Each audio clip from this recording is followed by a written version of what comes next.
அமைச்சர் துரைமுருகனுக்கு திடீர் உடல்நலக்குறைவு. மருத்துவமனைக்கு ஸ்டாலின் அவசர வருகை. வரவிருக்கும் சட்டமன்ற தேர்தலில் எப்படியாவது தமிழ்நாட்டில் காலூற்றிவிட வேண்டும் என்ற எண்ணத்தில் பாஜகவானது கங்கணம் கட்டியிருக்கிறது. அந்த வகையில் அதிமுகவுடன் கூட்டணியை அமைத்து தேர்தலை சந்திக்கிறது. தமிழ்நாட்டின் அரசியல் களமானது பல்வேறு சர்ச்சைகளுடன் கட்சி தாவல்களுடனும் நடைபெற்று வருகிறது. தேசிய ஜனநாயக கூட்டணியில் உள்ள ஒவ்வொரு கட்சியும் தங்களுக்கு அதிகமான தொகுதிகள் ஒதுக்க வேண்டும் என்ற கோரிக்கையை டெல்லி தலைமையிடம் பல்வேறு தரப்புகள் முன்வைத்து வருவதாக சொல்லப்படுகிறது. இதன் காரணத்தினால் தொகுதி பங்கீடு தொடர்பான பேச்சுவார்த்தையில் பெரிய சிக்கல்கள் உருவாகியிருக்கிறதாம். அந்த வகையில் மேலும் 2024 சட்டமன்ற தேர்தலில் சுமார் 59 தொகுதிகளில் அதிமுகவை விட பாஜக 2ஆம் இடம் பெற்றதால் தற்போது பாஜக தரப்பானது முழு நம்பிக்கையுடன் இறங்கியுள்ளதாகவே சொல்லப்படுகிறது. கடந்த 2021 தேர்தலை விட இந்த முறை தென் மாவட்ட தொகுதிகளை வென்றெடுப்பதில் அதிமுக மற்றும் திமுக கூட்டணிகள் அதிக முனைப்புடன் காட்டு வருகிறது. காரணம், 2 கூட்டணிகளுக்கும் கடந்த முறை தென் மாவட்டங்கள் தந்த சாதக பாதகங்கள்தான்.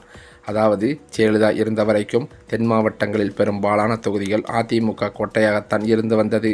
ஆனால் அதன் பிறகுதான் அந்த மக்களின் சிந்தனைகள் மாறிவிட்டன. எடப்பாடி தலைமையிலான அதிமுகவிற்கு கவுண்டர் கட்சி என்ற முத்திரை சூட்டப்பட்டதே அதன் காரணம் என்றும் சொல்கிறார்கள். தென் மாவட்டங்களில் உள்ள 58 சட்டப்பேரவை தொகுதிகளில் முக்குளத்தோர், நாடார், பட்டியலினத்தோர் வாக்குகள் தான் பெரும்பகுதி வெற்றி தோல்வியை நிர்ணயிப்பது.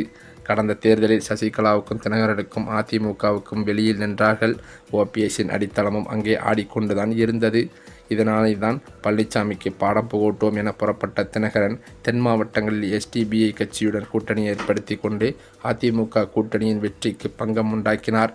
இந்த சூழ்நிலையிலோ தற்போது அதிமுகவில் பல்வேறு பிளவுகளால் உட்கட்சி பூசலால் பல்வேறு முக்கிய புள்ளிகள் திமுகவிற்கும் தாவேகாவிற்கும் தாவி வருவதும் குறிப்பிடத்தக்கது.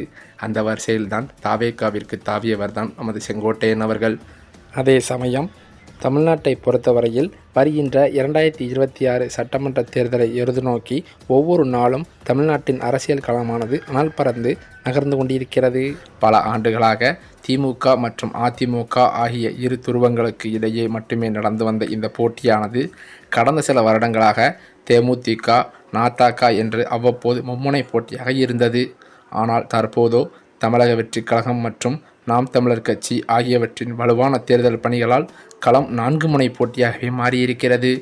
4 முனை போட்டி காரணமாக இந்த தேர்தலில் வாக்களிக்கும் முறையில் நகர்ப்புறங்களுக்கும் கிராமப்புறங்களுக்கும் இடையே மிக தெளிவான ஒரு பிளவு ஏற்படும் என்று அரசியல் நோக்கர்கள் கணித்து வருகின்றனர்.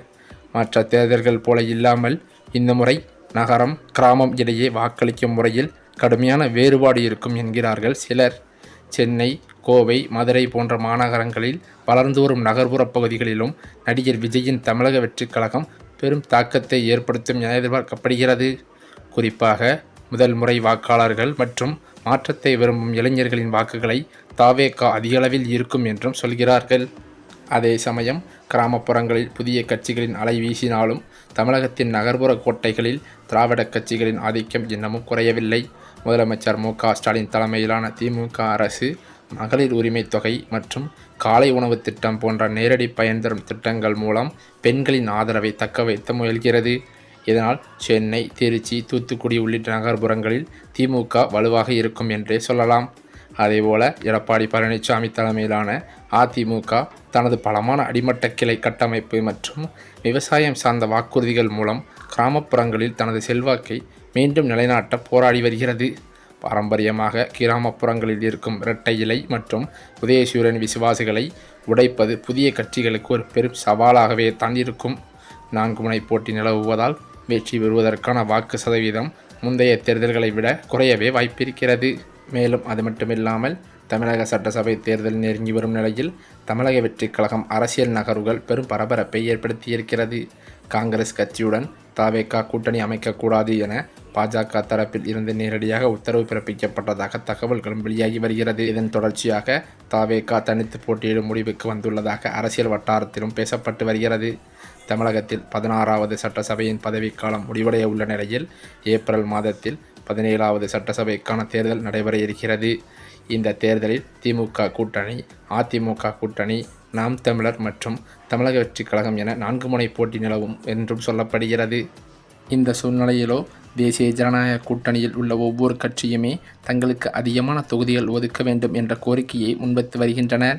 இதனால் தொகுதி பங்கீடு தொடர்பான பேச்சுவார்த்தையில் பெரிய சிக்கல்கள் உருவாகியிருக்கிறது. அதிமுக பொதுச்செயலாளர் எடப்பாடி பழனிசாமி டெல்லியில் சென்று மத்திய உள்துறை அமைச்சர் அமித்ஷாவை சந்தித்தது அரசியல் வட்டாரத்தில் பெரும் கவனத்தை ஈர்த்தது.